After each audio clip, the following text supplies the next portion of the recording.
The day Earth's isolation ended began like any other for Dr. Elena Reyes.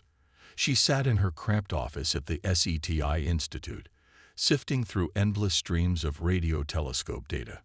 For years, she had searched the cosmos for signs of extraterrestrial intelligence, her enthusiasm never wavering despite the constant disappointment. As she took a sip of her now-cold coffee, a shrill alarm cut through the quiet hum of computers. Elena nearly knocked over her mug as she scrambled to identify the source. Her eyes widened as she saw the readings on her monitor. "It can't be," she whispered, her hands trembling as she initiated a series of verification protocols. But with each passing moment, the reality became undeniable. The signal was artificial, complex, and definitely not from Earth. Within hours, observatories around the world confirmed Elena's discovery. Humanity was no longer alone in the universe. As news of the alien signal spread, the world erupted into a frenzy of excitement, fear, and speculation.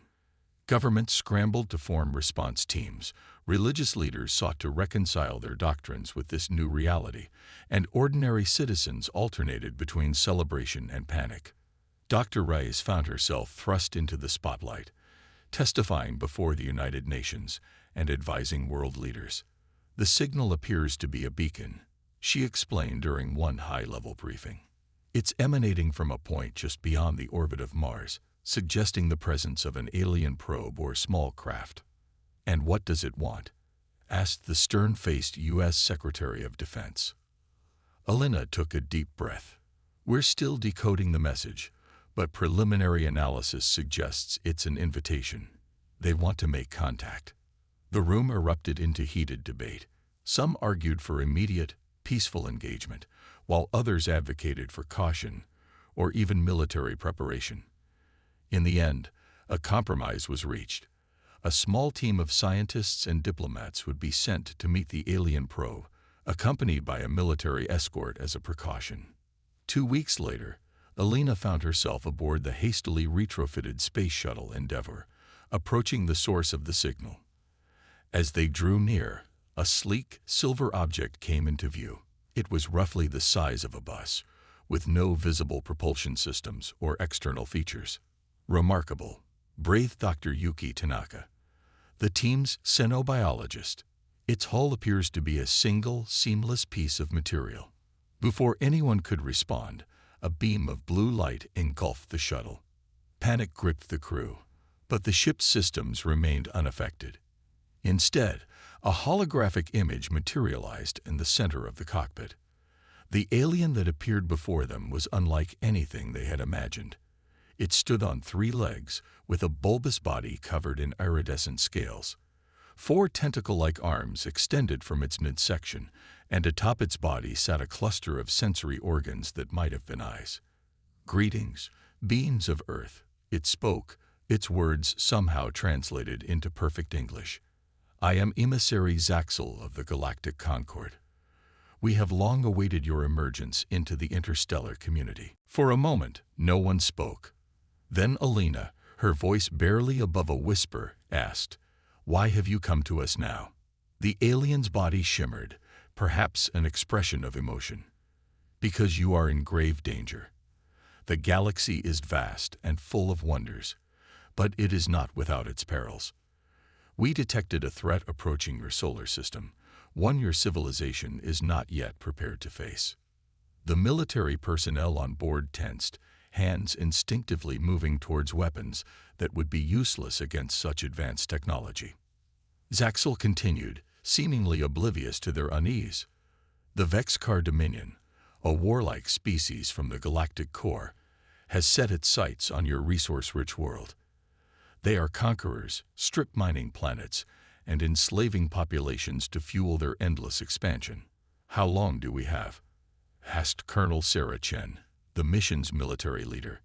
"By our estimates, their fleet will reach your solar system in approximately 5 of your Earth years," Zaxel replied. "The Galactic Concord cannot directly intervene due to our laws of non-interference with developing civilizations. However, we can offer guidance and share some of our knowledge to help you prepare." The implications were staggering. Humanity had just learned it wasn't alone in the universe, only to discover that its first contact came with a death sentence. Dr. Rice, her scientific curiosity overriding her fear, asked, "What kind of knowledge can you share with us?" The alien emissary's body pulsed with soft light. "We can provide you with the fundamentals of faster-than-light travel, energy shield technology, and advanced materials science. However, the application of this knowledge and the development of your defenses must be your own. The Vexcar must not suspect our involvement." Over the next several hours, the human team engaged in a crash course on advanced physics and technology that would revolutionize their understanding of the universe. As Zaxel's hologram flickered and faded, it left behind a small crystalline device. "This contains the information we've discussed and more," the alien explained. "Use it wisely. We will be watching your progress, but we cannot risk further direct contact. The fate of Earth now rests in your hands." With that, the blue light engulfed the shuttle once more, and the alien probe vanished in a flash of energy that defied their sensors. The journey back to Earth was tense and quiet, each person lost in their own thoughts about the monumental task that lay ahead. They had been given a chance, a slim hope of survival, but the challenge seemed almost insurmountable. As they approached Earth, Elena gazed out at the blue marble that was her home. It looked so fragile, so vulnerable in the vast emptiness of space. She thought about the billions of people going about their lives, blissfully unaware of the existential threat looming on the horizon. "We can't tell them everything," Colonel Chen said, breaking the silence. "The panic would tear our world apart before the Vexcar even arrive." Elena nodded reluctantly. "Agreed. But we need the world's best minds working on this. We'll need resources, cooperation on a global scale." "A cover story, then," suggested Dr. Tanaka. "We reveal the existence of alien life, share some of the less alarming technology as a show of goodwill. Meanwhile, we secretly prepare for war." The weight of their decision hung heavy in the air. They were choosing to deceive the entire human race, but it was a deception born of necessity. The survival of their species depended on the choices they would make in the coming years. As Endeavor began its descent, Elena clutched the alien data crystal tightly. Within its crystalline structure lay both the promise of a technological golden age and the blueprint for weapons of unimaginable power. She thought back to Zaxel's final words, "The fate of Earth now rests in your hands." The responsibility was overwhelming. But as she looked at the determined faces of her teammates, Elena felt a glimmer of hope. Humanity had always been at its best when faced with adversity. They had 5 years to accomplish what might ordinarily take centuries. It would take every ounce of human ingenuity, courage, and determination. But Elena believed they had a chance. As the shuttle touched down on the landing strip, surrounded by a sea of media vehicles and government officials, Elena took a deep breath. The press conference that followed would mark the beginning of a new era for humanity. An era of rapid advancement, secret preparations, and a race against time. Little did the cheering crowds know that this moment of triumph was just the calm before a storm that threatened to engulf their entire world. The clock was ticking, and the fate of Earth hung in the balance. Project Guardian. The years following humanity's first contact were marked by unprecedented global cooperation and technological advancement. On the surface, it appeared to be a new golden age. Fusion power became a reality, solving the world's energy crisis. Medical breakthroughs extended human lifespans and cured once intractable diseases. The first human colonies were established on Mars, heralding a new era of space exploration. But beneath this veneer of progress, a secret war effort was underway. Deep within a hollowed-out mountain in the Rocky Mountains, Dr. Elena Reyes stood before a gathering of the world's top scientists, engineers, and military strategists. The cavernous room hummed with nervous energy as holographic displays flickered with schematics and simulations. "Ladies and gentlemen," Elena began, her voice echoing in the vast chamber, "welcome to Project Guardian. What you're about to see is the culmination of 5 years of work, the integration of human ingenuity with the knowledge gifted to us by the Galactic Concord. With a wave of her hand, the central hologram sprang to life, revealing a massive spacecraft unlike anything ever built by human hands. Its sleek, predatory design spoke of both beauty and terrible purpose. "I present to you the TSS Aegis," Alina announced, Earth's first and last line of defense against the Vexcar threat. Gasps and murmurs rippled through the audience. The ship was a masterpiece of engineering, over a kilometer in length, with smooth lines that seemed to absorb light rather than reflect it. Colonel Chen, now General Chen, stepped forward. "The Aegis incorporates everything we've learned from the Concorde's data. Its hull is composed of a metamaterial that can adapt to different types of energy weapons. The shield technology is generations beyond anything we've made public." Dr. Yuki Tanaka, who had become the project's lead weapons developer, took over. "But it's not just defensive capabilities that make the Aegis special. We've developed a main cannon that utilizes controlled quantum singularities. In essence, we can fire miniature black holes at our enemies." The room fell silent as the implications sank in. They had created a weapon that could potentially rip apart space-time itself. "Have we become what we're fighting against?" someone in the audience asked, voice trembling. Alina's expression hardened. "We've created a terrible weapon, yes, but we did so to protect billions of innocent lives. The Vexcar gave us no choice." As the presentation continued, detailing the ship's faster-than-light capabilities, its automated drone swarms, and the revolutionary AI that would assist in its operation, Alina found her mind wandering to the journey that had brought them here. The early years had been the hardest. Convincing world leaders to divert massive resources to a secret project while maintaining the facade of peaceful technological development had been a political nightmare. There had been leaks, conspiracies, and near-catastrophic setbacks. She remembered the day an explosion ripped through one of their prototype labs, killing dozens of brilliant scientists and setting the project back by months. Investigations had pointed to Vexcar infiltrators, somehow alerted to Earth's covert preparations. The close call had only steeled their resolve. As the briefing concluded, Alina made her way to a private chamber where the project's core team had gathered. General Chen was there, along with Dr. Tanaka, and the others who had been with the project since that first contact 5 years ago. "Well," Chen said, breaking the heavy silence, "we've done it. But will it be enough?"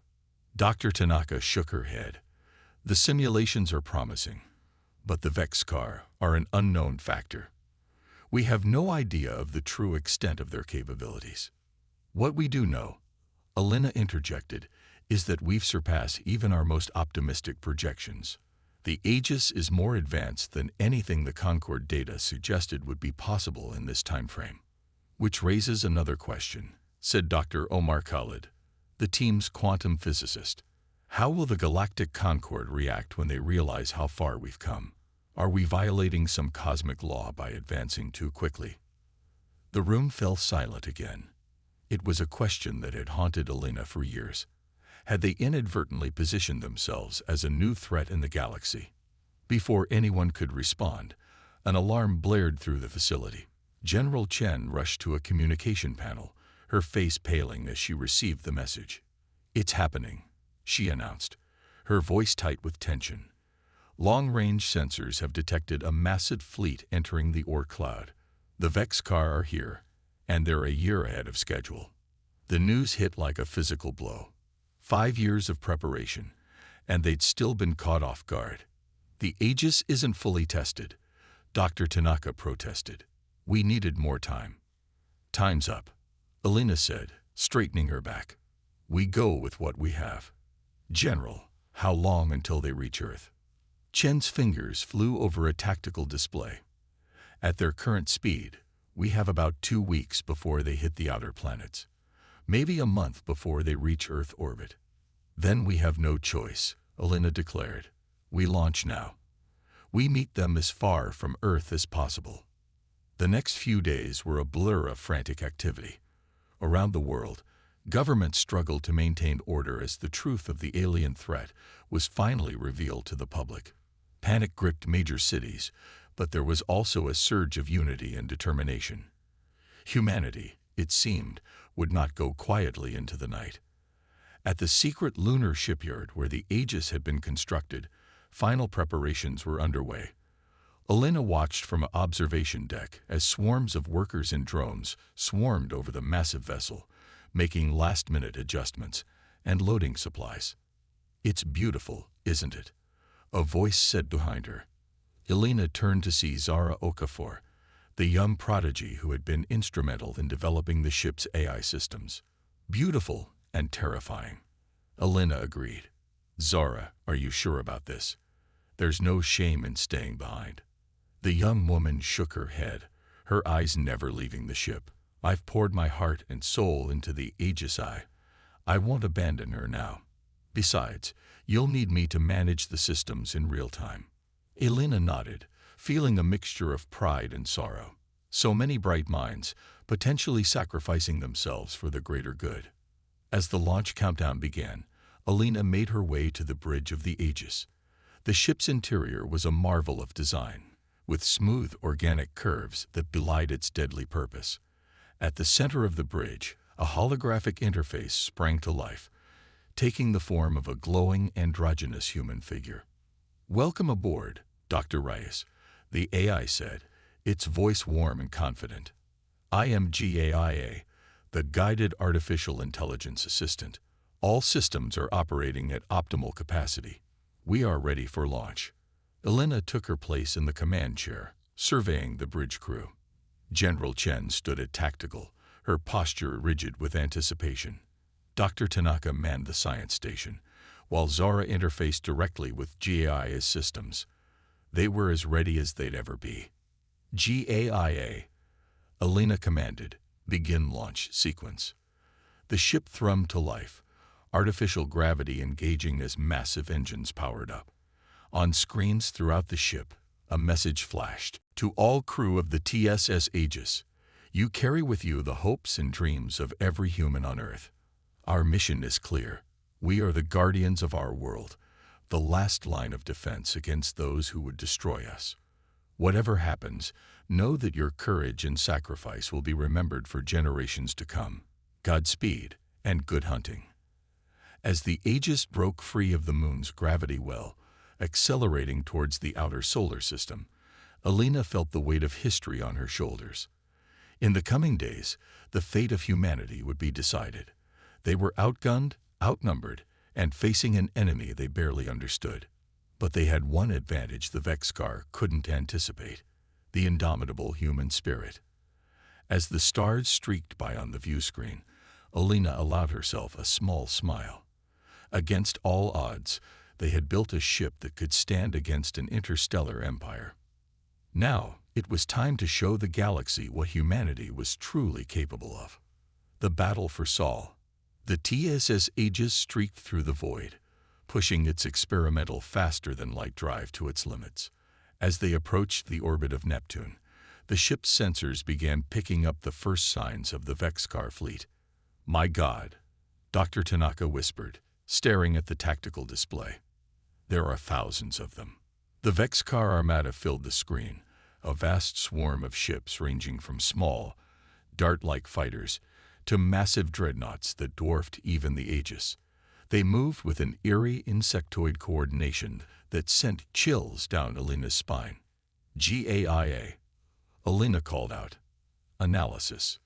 The AI's avatar shimmered into view. The Vexcar fleet consists of approximately 3,000 vessels of various classes. Their technology appears to be on par with our own, possibly exceeding us in some areas. However, they do not seem to have detected us yet.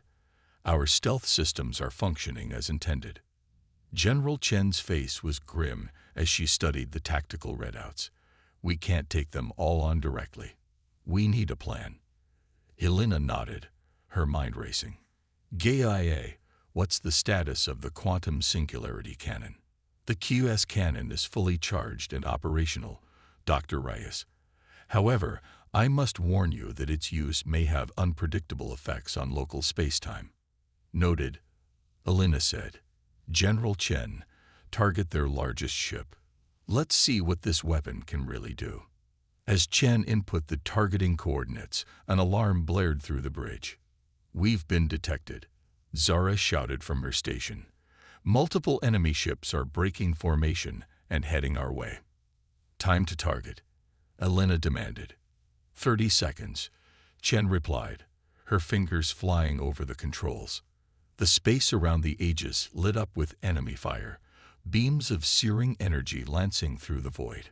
The ship shuddered as its shields absorbed the impacts. Shields at 85% and holding, JIA reported calmly. 10 seconds to firing solution, Chen called out. Elena gripped the arms of her command chair. All hands, brace for impact. JIA, divert all non-essential power to the main cannon. The Aegis hull thrummed with energy as the quantum singularity cannon powered up. On the view screen, Elena could see the Vexcar dreadnought, a behemoth of alien metal that seemed to fill the sky. Fire, Elena commanded. For a moment, nothing seemed to happen. Then, a pinpoint of utter darkness appeared in space, so black it hurt to look at. It streaked towards the Vexcar dreadnought, growing larger as it traveled. When it struck, the results were beyond anything they had imagined. The dreadnought didn't explode. It imploded, collapsing in on itself as the artificial black hole tore it apart. Nearby Vexcar ships were caught in the gravitational maelstrom, being crushed and stretched into unrecognizable shapes.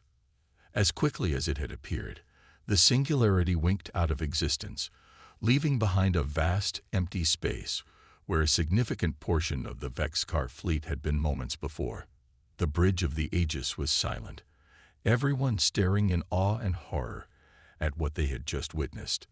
Target destroyed, JIA announced, breaking the spell. Estimated casualties, 100,000 Vexcar combatants. Warning, significant spatial distortions detected in the target area. Recommend avoiding that sector. Elena swallowed hard, the weight of what they had just done settling on her shoulders. But there was no time for moral quandaries. The remaining Vexcar ships were regrouping, and now they knew exactly what they were dealing with. Status report, Elena called out. Shields at 60%, Zara reported. That last volley before we fired took a toll.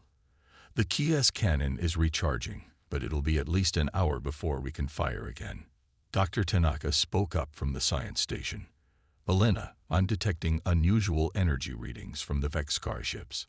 I think they're preparing some kind of counterattack. As if on cue, space itself seemed to ripple around the Vexcar fleet. Suddenly, the Aegis was bombarded with gravitational waves of impossible intensity. Alarms blared as the ship's structure groaned under the strain.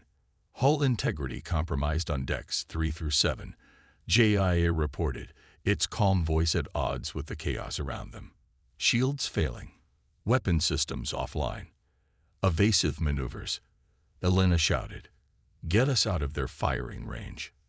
The Aegis banked hard, its engines straining as it tried to break free of the Vexcar's gravitational attack. But the alien ships pursued relentlessly, their weapons tearing through the weakened shields and scaring the Aegis hull. We can't take much more of this, General Chen warned, her hands dancing over the tactical controls as she tried to return fire with their conventional weapons. Elena's mind raced, searching for a solution. Then an idea struck her. GAIA, what's the status of the FTL drive? The faster-than-light drive is operational, Dr. Reyes, but I must advise against using it within a planetary system. The gravitational interactions could be catastrophic. We don't have a choice, Elena said grimly. Plot a series of microjumps. Random patterns, but keep us within the solar system. We need to buy time for the QS cannon to recharge. As GAIA complied, the Aegis began a series of dizzying jumps through space. They appeared near Saturn's rings, using the debris as cover before jumping again to the orbit of Mars, then to the asteroid belt, and on and on. Each jump lasted only seconds, but it was enough to keep the Vexcar off balance. But the alien fleet was adapting quickly. With each jump, more Vexcar ships were there to meet them, their attacks growing more coordinated and deadly. "Elena," Dr. Tanaka called out, his voice tight with tension. "I've been analyzing the Vexcar fleet movements. There's a pattern. I think they're hurting us." Elena felt a chill run down her spine. "Hurting us where?" As if in answer, the Aegis emerged from its latest jump to find itself surrounded on all sides by Vexcar ships. They had been driven to the orbit of Earth's moon, their homeworld a beautiful blue marble hanging in space behind them. "We're trapped," General Chen said, stating the obvious. The Vexcar ships held their fire, an ominous silence falling over the battlefield. Then, a transmission cut through their communications. "Humans," a harsh alien voice grated through the speakers. "Your resistance is impressive, but futile. Surrender now, and we will spare your population from total annihilation. Resist, and we will turn your world to ash." Elena exchanged glances with her crew. They were battered, outnumbered, and cornered. The quantum singularity cannon was still recharging, and even if it were ready, firing it this close to Earth could have devastating consequences. "What are your orders, Dr. Reyes?" Jaya asked, its avatar looking to Elena with an almost human expression of concern. Elena took a deep breath, weighing their options.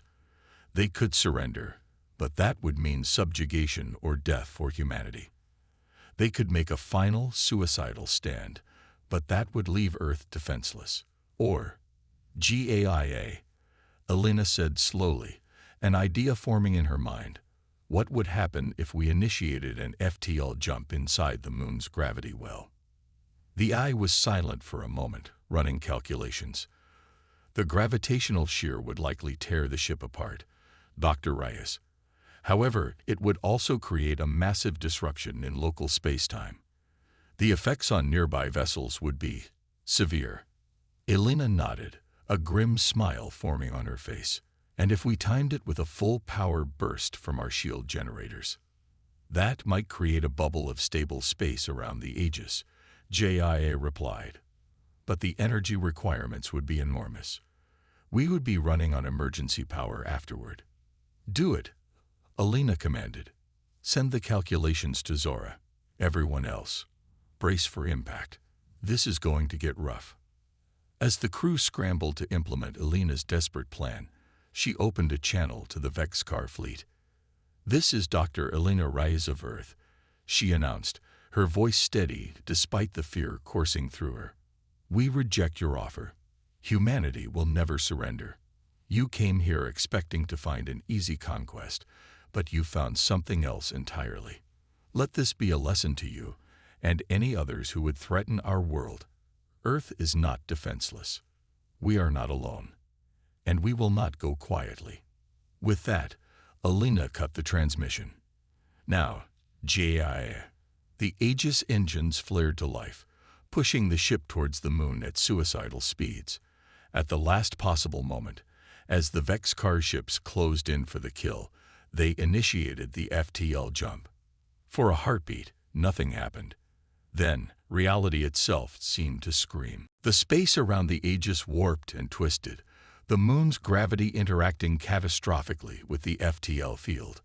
A shockwave of distorted space-time exploded outward, catching the Vexcar fleet in its wake. Inside their protective bubble, the crew of the Aegis watched in awe as enemy ships were torn apart, crushed, or simply blinked out of existence. The moon's surface roiled like water, great cracks appearing and disappearing in instants. When the chaos finally subsided, the Aegis hung in space, battered but intact. Around them, the broken remnants of the once mighty Vexcar fleet drifted lifelessly. "Status report," Elena called out, her voice hoarse. "We're alive," General Chen said, sounding almost surprised. "Shields are down, weapons offline. We're running on emergency power, but hull integrity is holding. The Vexcar fleet has been neutralized," GAIA added. "Approximately 92% of their forces have been destroyed or disabled. The remaining ships are in full retreat. A cheer went up from the crew, the realization of their victory sinking in. Against all odds, they had done it. Earth was safe. But as Elena looked out at the devastation they had wrought, at the scars left on the moon's surface, she knew that this was only the beginning. They had revealed themselves to the galaxy in the most dramatic way possible. What would come next? How would the Galactic Concord react to humanity's display of power? And what other threats might be lurking in the depths of space, drawn by the beacon of their victory? As the Aegis limped back towards Earth, Elena prepared herself for the challenges that lay ahead. They had won the battle, but the war for humanity's place in the galaxy was just beginning. Diplomatic fallout. In the weeks following the Battle of Sol, Earth was a planet transformed. The once secret existence of extraterrestrial life and advanced technology was now common knowledge, and humanity grappled with its new reality as a spacefaring civilization that had successfully repelled an alien invasion. The TSS Aegis, now a symbol of Earth's triumph and technological prowess, orbited the planet as workers swarmed over its hull, repairing the damage from the brutal battle. On the ship's observation deck, Dr. Elena Reyes stood with her arms crossed, gazing down at the blue marble below. "Penny for your thoughts," General Chen asked, joining her at the window. Elena sighed. "I'm wondering if we did the right thing. We saved Earth, yes, but at what cost? We've announced our presence to the galaxy in the most violent way possible. What happens now?" Before Chen could respond, Zora's voice came over the intercom. "Dr. Rice, General Chen, you're needed on the bridge. We're receiving a transmission from the Galactic Concord." Elena and Chen exchanged worried glances before hurrying to the bridge. As they entered, a familiar holographic form shimmered into existence.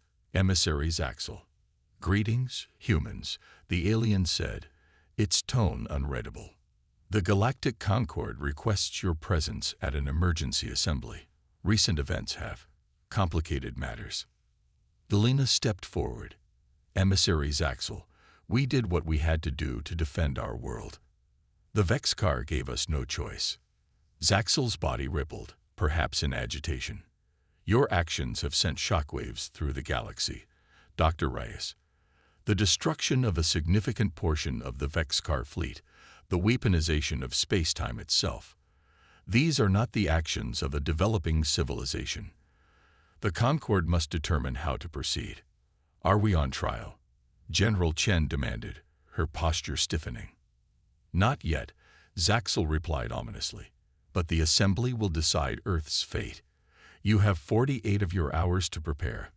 A Concord vessel will arrive to escort you to our central chambers." As the hologram faded, a tense silence fell over the bridge. "Well," Dr. Tanaka said, breaking the quiet, "I suppose it was too much to hope we could blow up half the solar system and not face any consequences." Elena nodded grimly. "We knew this might happen. Zara, contact Earth's governments. We need to form a unified delegation, and fast."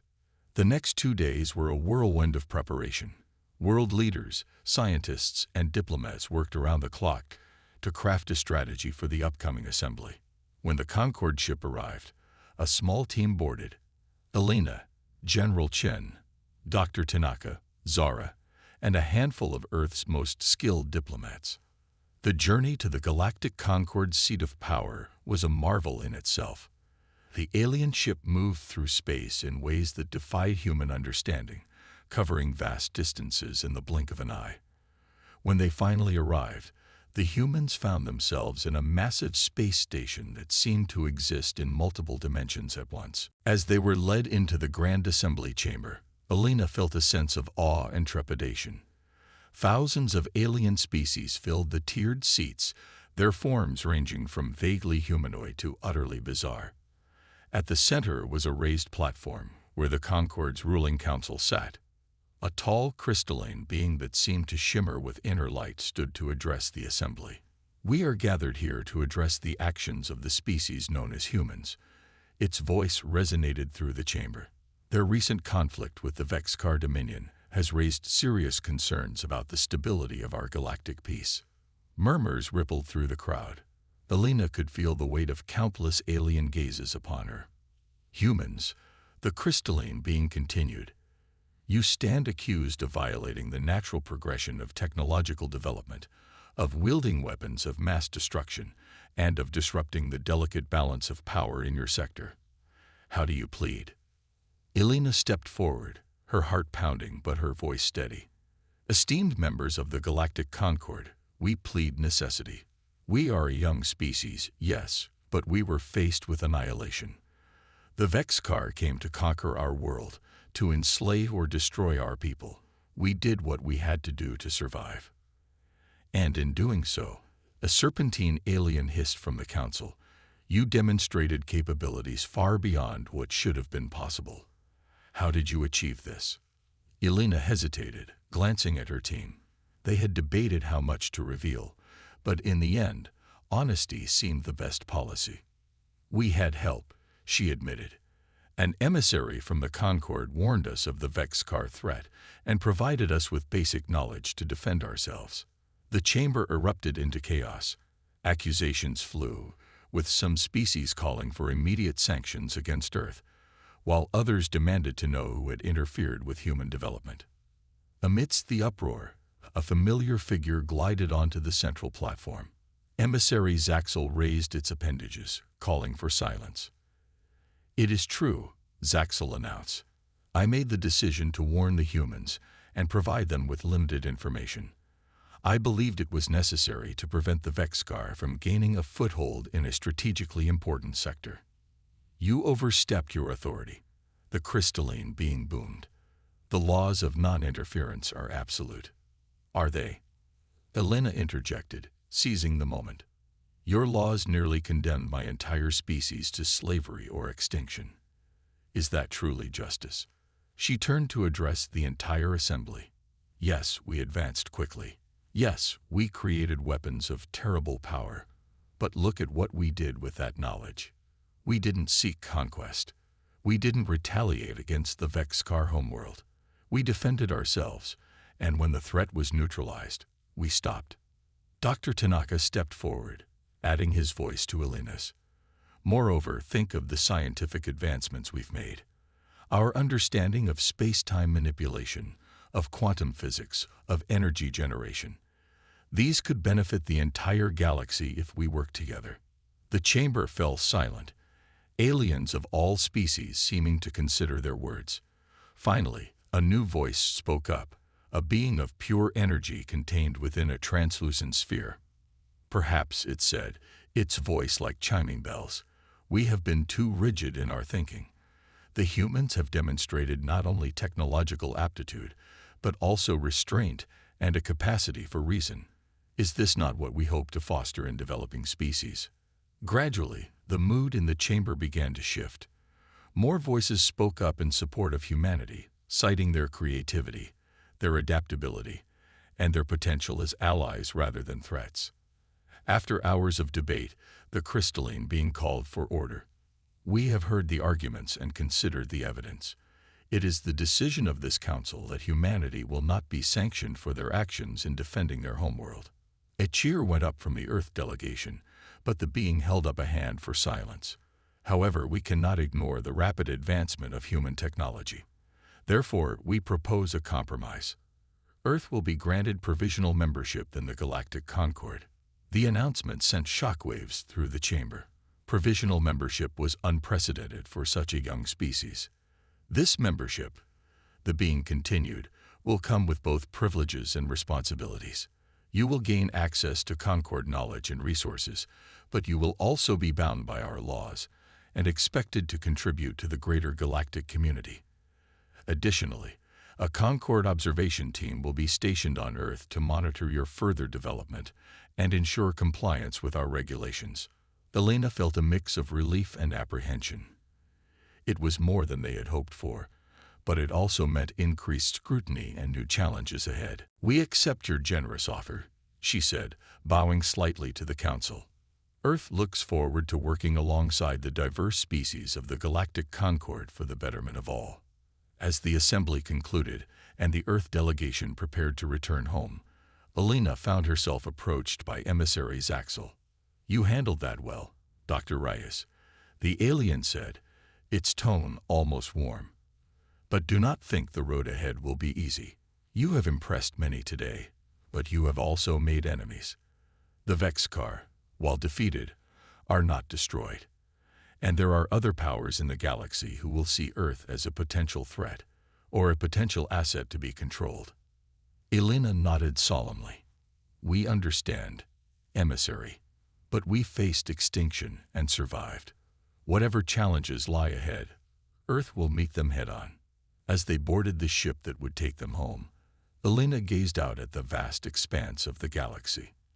They had won their place among the stars, but she knew this was just the beginning. Humanity's greatest adventure, and its greatest trials, still lay ahead. The ship jumped to FTL, streaking back towards the tiny blue planet that had just become a major player on the galactic stage. Earth was no longer alone in the universe, for better or for worse. The coming years would test humanity's wisdom, courage, and unity like never before. But as Elena looked at her team, the brilliant scientists, the brave soldiers, the visionary leaders, she felt a surge of hope. Whatever the galaxy might throw at them, they would face it together. The human adventure was just beginning. A new frontier. 5 years had passed since Earth's dramatic entry into the galactic community. The planet had undergone a transformation that would have been unimaginable just a decade earlier. Gleaming spires of alien-human hybrid architecture reached into the sky, while fusion-powered flying vehicles zipped between them. In orbit, a bustling spaceport served as a hub for interstellar commerce and cultural exchange. Dr. Elena Reyes stood on the observation deck of Harmony Station, Earth's first large-scale orbital habitat. Below her, the blue marble of Earth spun serenely, while above, the stars beckoned with newfound promise. "Quite a view, isn't it?" a familiar voice said behind her. Elena turned to see Zara, who had grown from a prodigy into one of Earth's leading experts in xenotechnology. "It never gets old," Elena agreed. "Sometimes I still can't believe how far we've come." Their reflective moment was interrupted by Gaia's holographic avatar shimmering into existence beside them. "Dr. Reyes, Ms. Okafor, your presence is requested in the council chamber. The Pathfinder mission briefing is about to begin." Elena nodded, straightening her uniform, the sleek, blue and silver attire of Earth's newly formed Cosmic Exploration and Defense Force. "Well, Zara, shall we go make history again?" As they entered the council chamber, Elena was struck by the diversity of the gathering. Human leaders sat alongside Concord observers and representatives from a dozen alien species. At the center of the room, a large holographic display showed a spiral galaxy slowly rotating. General Chen, now Earth's primary liaison to the Galactic Concord, called the meeting to order. "Thank you all for coming. As you know, Earth has spent the last 5 years adapting to our new reality as part of the galactic community. We've learned, we've grown, and now it's time for us to give back." She gestured to the galactic map. "The Concord has granted us permission to launch our first long-range exploration mission. The TSS Artemis, our most advanced ship to date, will journey to the unexplored regions of the Sagittarius Arm.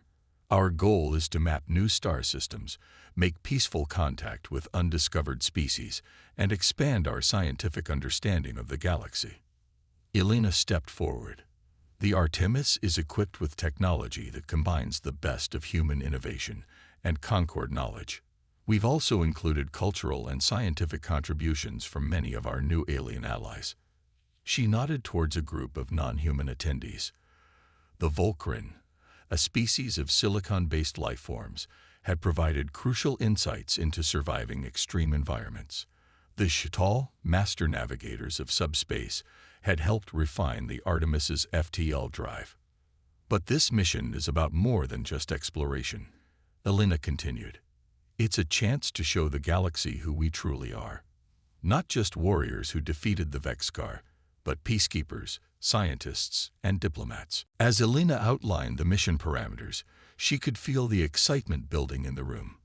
This was what humanity had always dreamed of, venturing into the unknown, seeking out new life and new civilizations. After the briefing, as the attendees mingled and discussed the upcoming mission, Alina found herself approached by a familiar three-legged figure. Emissary Zaxel. She greeted warmly. "I'm glad you could make it." The alien's skin shimmered with what Alina had learned to recognize as pleasure. "I wouldn't have missed it, Dr. Reyes. Your species continues to impress and surprise us."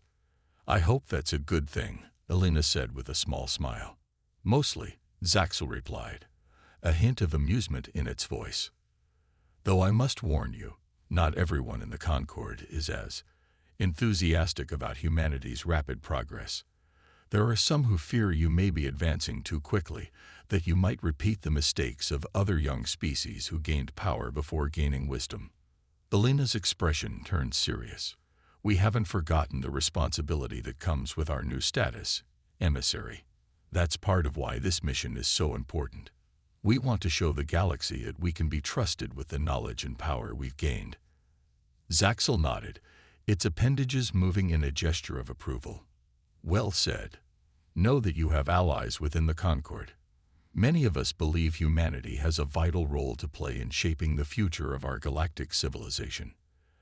As Zaxel glided away, Alina was joined by Dr. Tanaka, who had been overseeing the final preparations of the Artemis. "The ship is ready," he reported. "We've loaded the last of the supplies and the crew is making their final farewells. We launch in 6 hours." Alina felt a mix of excitement and trepidation. "I still can't quite believe they chose me to lead this mission. There were so many qualified candidates." Tanaka placed a reassuring hand on her shoulder. "None with your unique experience and perspective. You've been at the forefront of humanity's journey to the stars from the beginning. There's no one better suited to represent us out there." As the launch time approached, Alina made her way to the Artemis's docking bay. The ship was a marvel, its sleek lines and shimmering hull a testament to how far human engineering had come. At nearly twice the size of the Aegis, it was built not for war, but for sustained deep space exploration. The crew of 250 was a mix of Earth's finest scientists, diplomats, and explorers, along with a handful of alien specialists invited to join the mission. As Alina walked up the boarding ramp, she saw the mix of nervousness and anticipation on their faces, feelings she shared herself. On the bridge, Alina took her place in the captain's chair.